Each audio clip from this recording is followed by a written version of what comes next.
satu kaum. Iya, baik. Jadi Al-Quran kemudian menjelaskan kepada kami umat Islam bahwa Allah Subhanahu wa taala sebelum mengutus baginda Rasulullah Muhammad sallallahu alaihi wasallam, Allah terlebih dahulu memanjakan Bani Israel. Allah mengatakan, bismillahirrahmanirrahim, walaqad ahzallahu mitsaqa bani Israil wa ba'atsna minhum 12 naqiban wa qala Allahu inni ma'akum. Nah, Allah mengatakan bahwa sungguh aku telah mengambil perjanjian dari Bani Israel dan aku telah mengangkat 12 suku sebagai pemimpin di antara mereka. Lalu aku berkata kepada mereka, inni ma'akum, aku Tuhan pencipta alam semesta bersama dengan kalian. Lalu Allah mengatakan apa? Lain aqamtumus shalah wa ataitumuz zakah wa amantu birusuli wa azartum. Dikatakan di situ ya, ada yang ingat? Lain aqamtumus shalah wa ataitumuz zakah wa amantum birusuli wa azartumuhum wa aqradtumullah qardan hasana, kata Allah. Aku bersama dengan kalian. Sungguh jika kamu melaksanakan salat, lalu beriman kepada utusan-utusanku, rasul-rasulku, dan kamu membantu mereka dan kamu pinjamkan kepada mereka pinjaman yang baik, pinjaman kepada Allah dengan pinjaman yang baik, pasti akan aku hapus dosa-dosamu dan pasti aku masukkan kalian ke dalam surga. Akan tetapi barang siapa yang kafir di antaramu setelah itu, maka sesungguhnya dia telah tersesat dari jalan yang lurus. Kenapa Nabi Isa diutus kepada mereka? Untuk supaya mereka itu sadar bahwa apa yang diterangkan oleh Al-Quran innal ladzina kafaru min ahlil kitabi wal musyrikina fi nari jahannam khalidina fiha ulaika hum syarrul bariyah. Allah mengatakan sesungguhnya ahli kitab itu akan masuk ke dalam neraka.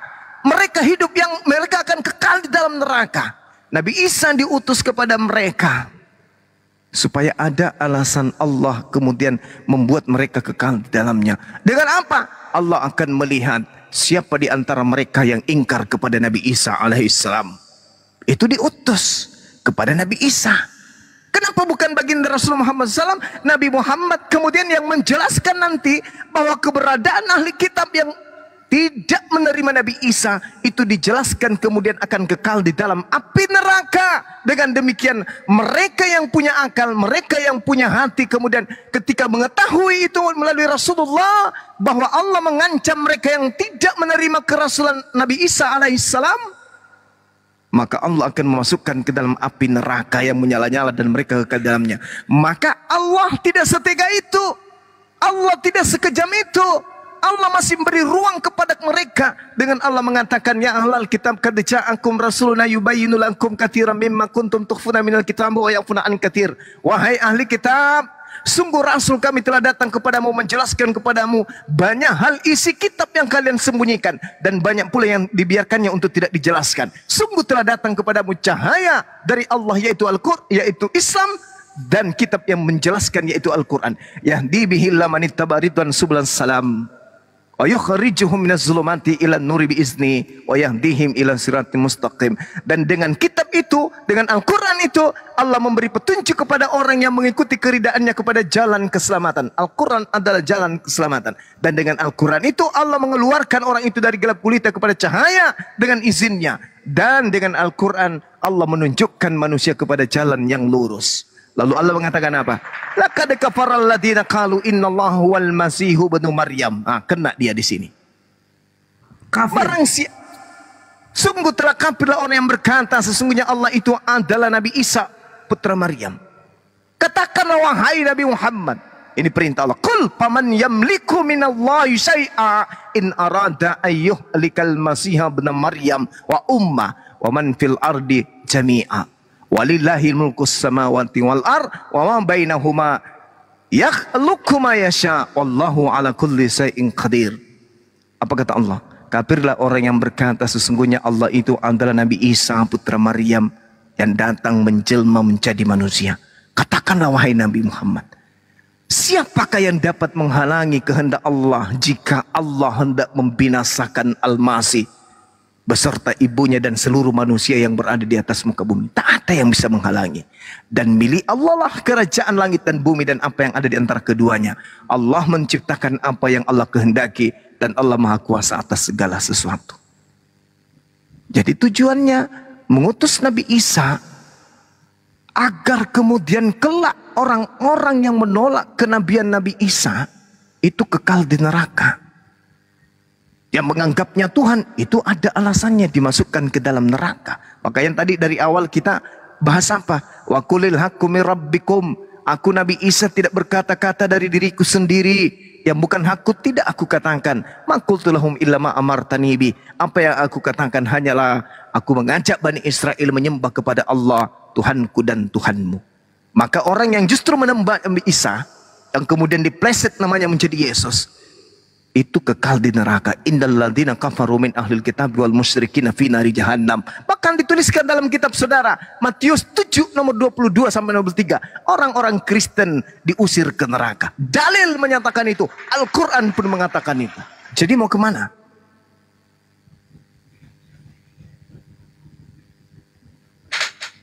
Mati meja. Si mau datang besok. Masuk orang anak. Al-Quran mengatakan itu.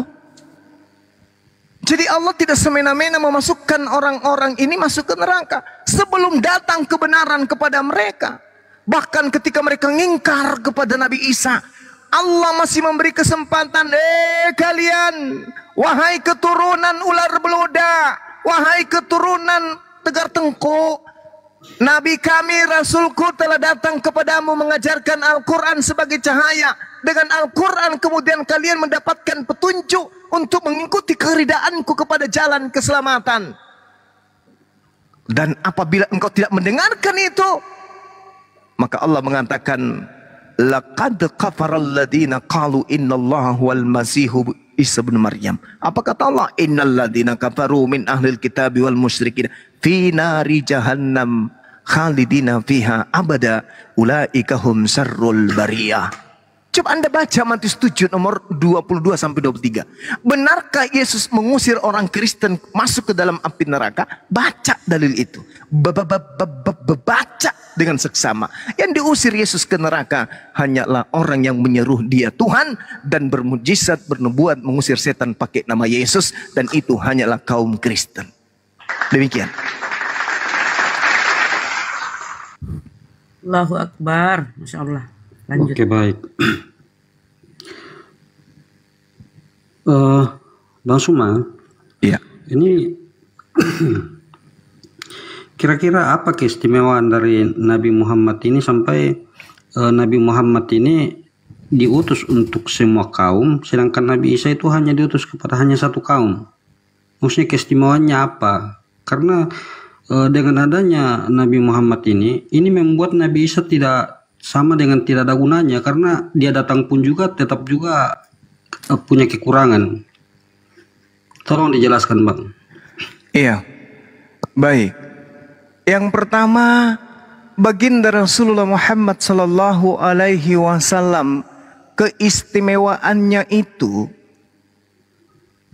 dikatakan dalam Al-Qur'anul Karim, As-Surah ayat 52. Bismillahirrahmanirrahim.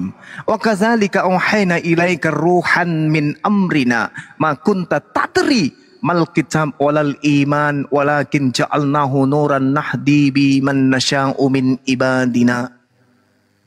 Demikianlah kami wahyukan kepadamu wahai Nabi Muhammad ruh dengan perintah sebelum engkau, dengarkan, sebelum engkau tidak mengetahui tentang kitab, dan engkau tidak mengetahui apa itu iman. Kalau Nabi Musa tahu tentang kitab, Nabi Harun tahu tentang kitab, Nabi Daud tahu, Isa, Yesus tahu, tapi baginda Rasulullah Muhammad sallallahu alaihi wasallam tidak tahu sama sekali. Tetapi apa yang terjadi? Kami jadikan Al-Quran itu cahaya bagimu. Dengan Al-Quran itu kami beri petunjuk kepada siapa yang kami kehendaki di antara hamba-hamba kami. Dan sungguh engkau benar-benar membimbing seluruh umat manusia kepada jalan yang lurus. Wa innaka latahdi ila siratim mustaqim. Nabi Muhammad keistimewaannya karena dia dipilih untuk membimbing seluruh umat manusia kepada jalan yang lurus. Itu yang pertama. Yang kedua, di dalam Al-Quran surah Al-Jumu'ah ayat kedua, Allah Subhanahu wa ta'ala menjelaskan dengan sangat terinci di sana. Huwallazi ba'atha fil ummiyina rasulan minhum yatlu alaihim ayatihi wa yuzakkihim wa yuallimuhumul kitaba wal hikmah wa in kanu min qablu lafi dhalalin mubin. Allah mengutus Nabi Muhammad sallallahu alaihi wasallam kepada kaum jahiliyah yang buta Torah, buta Zabur, buta Injil. Dari kalangan mereka ini, dari kalangan orang-orang yang buta tentang kitab-kitab terdahulu, Allah mengutus baginda Rasul Muhammad SAW. Apa keistimewaannya? Rasulullah membacakan kepada mereka orang-orang jahiliyah ini tentang ayat-ayat suci Allah. Lalu apa yang terjadi? Rasulullah Muhammad sallallahu alaihi wasallam wa yuzakkihim, mensucikan manusia yang menjadi pengikutnya. Kalau Yesus menebus katanya, tapi Rasulullah tidak menebus, melainkan jauh lebih tinggi di atasnya, yaitu menghapuskan. Tidak menebus dosa, tapi menghapuskan dosa-dosa. Kenapa? Karena dia mensucikan manusia. Lalu apa kata Al-Quran? Mengajarkan manusia dengan kitab dan hikmah sunnah. Nabi Musa memiliki firman Tuhan, tapi tidak memiliki sabda. Mana kitab sabda Nabi Musa? Tak ada. Yesus mengajarkan firman Tuhan, mana sabda Yesus? Tak ada. Baginda Rasulullah Muhammad sallallahu alaihi wasallam mengajarkan Al-Quran, dan beliau memiliki sunnah hikmah, yaitu hadits. Ini keistimewaan beliau. Lalu Allah mengatakan apa? Meskipun wa in kana min qablu lam fi dhalalin mubin, padahal engkau sebelumnya benar-benar tidak mengetahui itu, dan mereka kaummu itu benar-benar sebelumnya dalam kesesatan nyata. Tapi dengan hadirnya engkau, kemudian engkau mampu membuat mereka yang nyata-nyata sesat menjadi wa yuzakkihim, jiwa-jiwa yang suci. Yesus datang kepada Bani Israel. Bani Israel apakah kemudian meninggalkan kesesatannya? Tidak. Nabi Musa alaihissalam datang kepada Bani Israel. Apakah Nabi Musa mampu membuat Bani Israel itu terlepas dari tegar tengkuknya? Kagak. Keistimewaan baginda Rasulullah Muhammad SAW sangat luar biasa. Nah, yang ketiga, terakhir. Cukup tiga aja. Al-Quranul Karim mengatakan, Qul in kuntum tuhibbunallah, katakanlah kepada manusia, wahai Nabi Muhammad, jika dia mencintai pencipta alam semesta ini, perintahkan kepada mereka untuk mengikuti dirimu. Fattabi'uni, maka pencipta alam semesta akan mengampuni dan mencintai orang-orang yang mengikutimu. Wa Qul in kuntum tuhibbunallah fattabi'uni yuhibbukumullah wa yaghfir lakum dzunubakum wallahu ghafurur rahim. Itu jelas itu. Katakanlah kepada manusia, apabila ia mencintai pencipta alam semesta, perintahkan untuk ikut kepadamu, maka aku akan mencintainya dan aku akan menghapuskan semua dosa-dosanya. Subhanallah. Ikut kepada Rasulullah, dosa-dosa kita diampuni. Ikut kepada Rasulullah, jiwa-jiwa kita disucikan. Ikut kepada Rasulullah, kemudian Allah menjanjikan kasih sayang. Dan hamba yang disayangi dan dicintai oleh Allah sudah pasti kembalinya kepada surga. Baca Al-Quran surah Al-Mu'minun ayat 1 sampai ayat 11. Orang-orang Islam kemudian yang salat khusyuk dalam beribadah mewarisi surga Firdaus. Saya kira begitu, saudara. Mata saya sudah ngantuk kali ini. Baca ayat pun sudah ngantuk-ngantuk, sudah tidak konsen lagi. Salah-salah ayatnya. Saya takut nanti saya hilap membaca Quran. Mungkin Boleh bisa satu lagi, Bang. Dan gitu ya, sebentar. Satu lagi, gitu Bang. ya gitu cara diskusi ya. Kalau kamu Iya, ditanya, iya. menjawab pakai dalil gitu loh. Kemudian Iya, kau iya. paparkan dalil itu. Jangan muter-muter, silahkan lanjut. Iya. Abang Suma boleh ini saya tanya lagi. Satu pertanyaan tanya terakhir. lagi. Ya silakan apa nggak apa-apa. Ya. Lanjut. Oke, baik. Satu pertanyaan lagi, silakan Bang. Bang, dari tadi satu pertanyaan Nggak dikumpulin apa-apa, udah nggak apa-apa. 10 Selama beliau mau belajar, nggak apa-apa. Silakan. Dia kan nggak rese orangnya, biarin aja. Baik. Dari cara Anda membingkai kata, apakah bisa saya katakan bahwa Anda ingin mengatakan bahwa Nabi Muhammad itu jauh lebih memiliki keistimewaan dibandingkan Nabi Isa? Jika demikian, mengapa justru Nabi Isa yang datang sebagai hakim yang adil di akhir zaman, bukan Nabi Muhammad? Oke, baik. Ini pertanyaan yang sudah sering saya jawab ya, Bung. Kenapa Nabi Isa yang datang di akhir zaman? Karena ajaran Nabi Isa itu belum sempurna. Nabi Isa itu datang di akhir zaman untuk kemudian menyadarkan orang-orang ahli kitab akan kebenaran Islam. Al-Quran yang menerangkan itu. Dan kenapa dia harus kembali di akhir zaman? Karena ada terdakwa, maka dia datang sebagai hakim. Siapa yang terdakwa? Kalian, orang Kristen. Nabi Musa tidak disembah oleh kaumnya. Harun demikian, Abraham demikian, Yakub demikian. Satu-satunya Rasulullah yang datang di tengah-tengah Bani Israel, lalu ajarannya dibengkokkan, lalu dilantik menjadi Tuhan itu sendiri, hanya Nabi Isa alaihissalam dengan nama dia dipalsukan menjadi Yesus.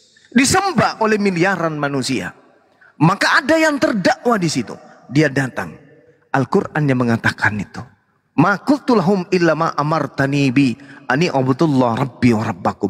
Makanya Bung, dikatakan dalam Al-Quran bahwa tidak ada di Al-Quran surah An-Nisa ayat 159, di situ diterangkan dengan sangat jelas oleh Allah Subhanahu wa taala, wa min ahlal kitab illa la yu'minanna bihi qablal maut wa yaumal qiyamati yakunu alaihim syahida. Ketika Nabi Isa datang, kemudian orang-orang ahli kitab, orang-orang Yahudi yang adalah ahli kitab, begitu datang Nabi Isa untuk yang kedua kalinya, maka mereka akan tercengang-cengang, terheran-heran. Ya Rab, ya Elohim, ya Eloah, ternyata betul yang kami yang nenek moyang kami tolak. Itu ternyata betul, dia adalah Mesias, dia adalah Al-Masih yang ditunggu-tunggu. La haula wala quwata illa. Maka mereka semua beriman kepada Nabi Isa alaihissalam. Pada saat itu kalian sudah tak ada lagi. Dan kalian kalau tidak meninggalkan ajaran sekarang ini, berarti kalian mati dalam keadaan kufur, mati dalam keadaan kafir dan kekal di neraka. Dan Al-Quran mengatakan, wa in min ahlal kitab illa la yu'minan nabihi qablal mauti. Nabi Isa alaihissalam datang menjadi hakim bagi Bani Israel. Dan orang yang masih ada pada zaman itu, ahli kitab yang ada pada zaman itu, baru kemudian tersadarkan, oh ternyata benar dia Mesias. Yang datang ini adalah dia yang ditolak oleh nenek moyang kita di abad pertama. Subhanallah.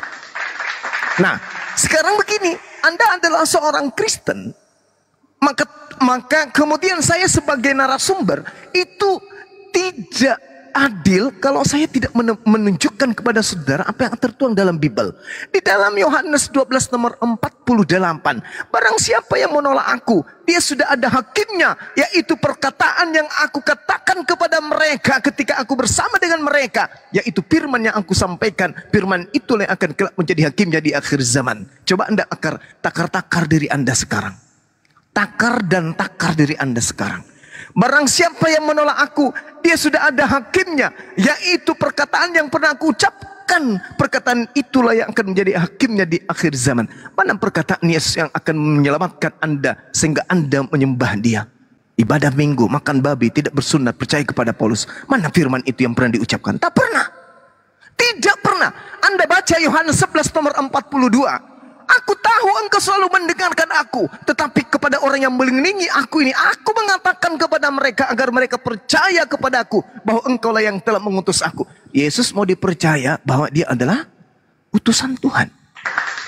Ketika ia datang, banyak orang yang menuhankan dirinya. Maka orang yang menuhankan dirinya berarti tidak percaya kepada firman yang pernah ia ucapkan. Aku mau agar mereka percaya kepadaku bahwa engkau yang telah mengutus aku. Makanya dalam Matius 24 nomor 22, Matius 7 nomor 22 sampai 23, kalian diusir bukan?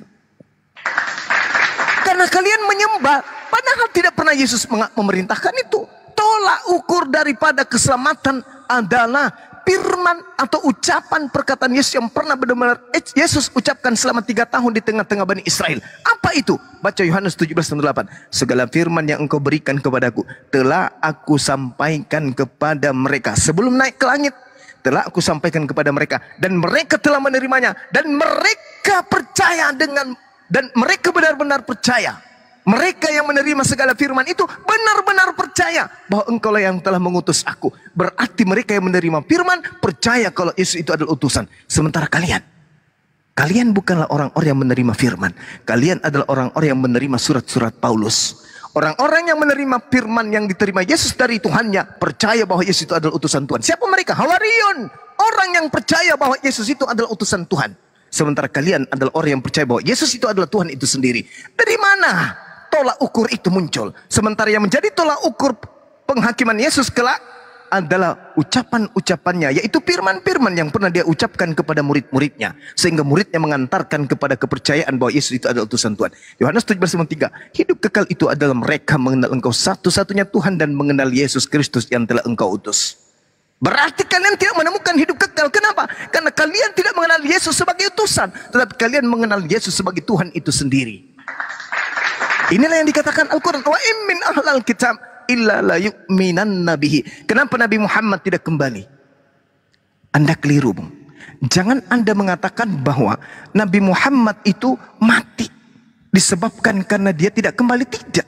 Al-Quran menjelaskan kepada kami umat Islam dengan sangat tegas bahwasanya Allah Subhanahu wa taala mengatakan wala tahsabannal ladzina qutilu fi sabilillahi amwat bal ahya. Jangan kau menyangka bahwa orang-orang yang mati dalam memperjuangkan agama Islam itu mati. Sesungguhnya mereka itu adalah hidup. Berarti Nabi Rasulullah Muhammad SAW itu hidup. Tapi dia tidak perlu lagi datang ke bumi. Kenapa?